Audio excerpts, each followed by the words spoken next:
Picture this. You buy Red Bull gas station, $3.50 for tiny can. Same size deodorant bottle, costs them 9 cents making. You think buying energy drink, actually funding Formula 1 team? Football clubs 4 countries, guy jumped from space. Entire sports leagues they created. They made $11 billion selling one drink, spent $3.7 billion sports stunts. You paid for that with $3.50 purchase. That's Red Bull business model. Today we're breaking down how Red Bull makes money not from drinks but from turning sports into commercials, why they spend 1/3 revenue on marketing, and how 9 Cent can fund global empire. Now let's get into it. Red Bull isn't a drink company. Quick note, this info comes from multiple sources. If something's wrong, drop a comment. We make economics so simple that anyone with zero knowledge can understand. Red Bull's whole business starts one simple trick. Can costs around 9 cents make? Big retailers buy around $1.87, then you pay around $3 to $4 store. That's more than 20 times. Markup something comes, can size deodorant bottle. Red Bull does huge scale, makes about 11.2 billion revenue. When markup that high, every extra can basically tiny profit bomb, even after paying cans. Factory shipping still giant pile money left over. That pile funds Formula 1 cars, football clubs, people jumping space for marketing. Red Bull not best deal shelf at all.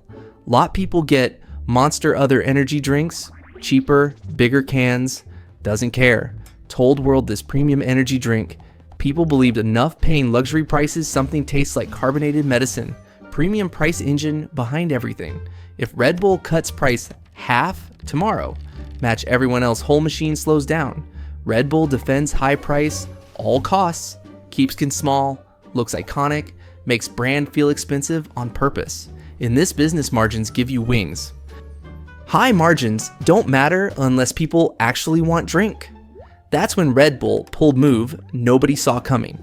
First targeted college life, like friendly intruder with caffeine, early days sent branded Volkswagen Beetles, giant cans glued roof straight onto campuses. Cars pulled up, libraries, gyms, dorm entrances handing out free cans.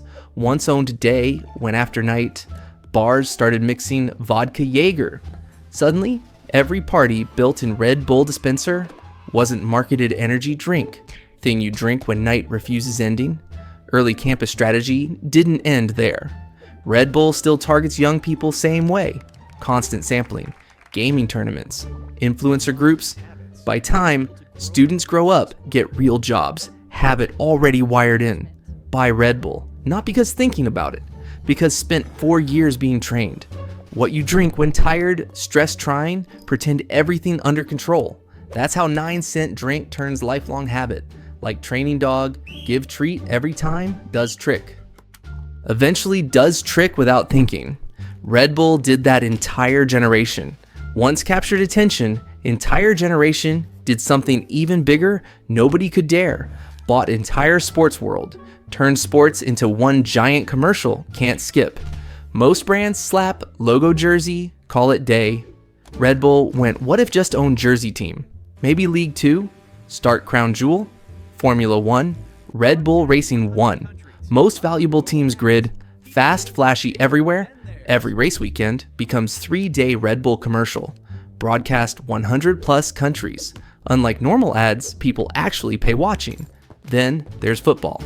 Red Bull bought New York franchise 2006 for $25 million, now worth around $290 million. Snapped up RB Leipzig, Red Bull Salzburg, built entire armies under Red Bull brand.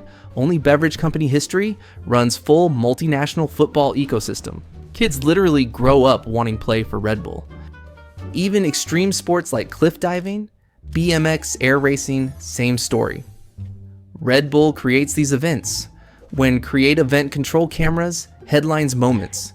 Every viral clip, someone flying off mountain, flipping over canyon, basically Red Bull ad disguise. This part no rival can copy. Monster Rockstar Rest don't produce world-class content, inside action. Red Bull built closed loop system, brand fuels sport, sport fuels brand, vertical integration, but with parachutes engines. Like owning restaurant that also owns farm grows vegetables, also owns TV station showing cooking shows using those vegetables. Every piece feeds other piece. Customer only sees restaurant, behind scenes, entire ecosystem working. That's where things get crazier. Red Bull uses all attention, pull off something almost no company ever done. Even with all teams events, athletes owns about 90% revenue, still comes single product. Same tiny silver blue can been staring at 20 years. 2019, Red Bull sold 7.5 billion cans, made over $6 billion. 2023 number jumped more than 12 billion cans. This where it becomes surprising. Most companies need whole grocery aisle, hitting big numbers. Red Bull hits billions. Recipe basically hasn't changed since 80s. Built global empire without new flavor drop every 6 months. Pepsi Coke, rotate flavors, try and win fashion show. Red Bull just sells same thing. But smart strategy behind Red Bull spends almost 1/3 entire revenue marketing. That's giant buy attention forever button. Just keep pressing. Because product line, basically one item, whole brand becomes easier. Remember, Red Bull keeps drinks simple so can make everything else loud. Sports teams, media empire, events, all point back, same can. Think Apple, one iPhone design, 1,000 commercials showing what can do with it. If Red Bull only sells one drink, then what only way staying top everywhere? Spends billions, sports stunts, events, getting can everywhere. Sold over 170 countries, corporate speak. For if can find oxygen, probably find Red Bull, real flex how built reach. Instead, shipping own empire partnered Coca-Cola. One biggest logistics systems planet. Means Red Bull slide into almost any store bar vending machine without paying billions building own distribution. Like borrowing neighbor's Ferrari, only paying gas. North America alone, Red Bull moves product through 27 states, 3 Canadian provinces, 180 warehouses, handling half region's volume through network. Distribution machine, exactly why Red Bull sold 12.67 billion cans a single year. Product doesn't need reinventing itself. System around too efficient, competing with new energy drink brand might taste great, look cool, maybe strong launch. If can't get into 171 countries, 180 warehouses, not threat. Red Bull's dominance isn't just built marketing, built on reach. Like having best burger recipe world doesn't matter if only have one restaurant small town, McDonald's everywhere. Reach beats quality when scale big enough. Red Bull figured this out decades ago. Red Bull didn't win because best drink, won because built smartest business. Take 9 cent, can sell $3.59. Buy sports teams, hijack global distribution, suddenly got company, makes more money some countries, simple but insane, one drink, one flavor, worldwide empire paid for. Here's question, every time, buy $3.50 Red Bull thinking, getting energy drink, actually funding Formula One team football clubs guy who jumped stratosphere. Company spends 1/3 revenue marketing, instead improving product. Do you care where money goes? Or just need caffeine? Don't forget to subscribe so you don't miss any videos.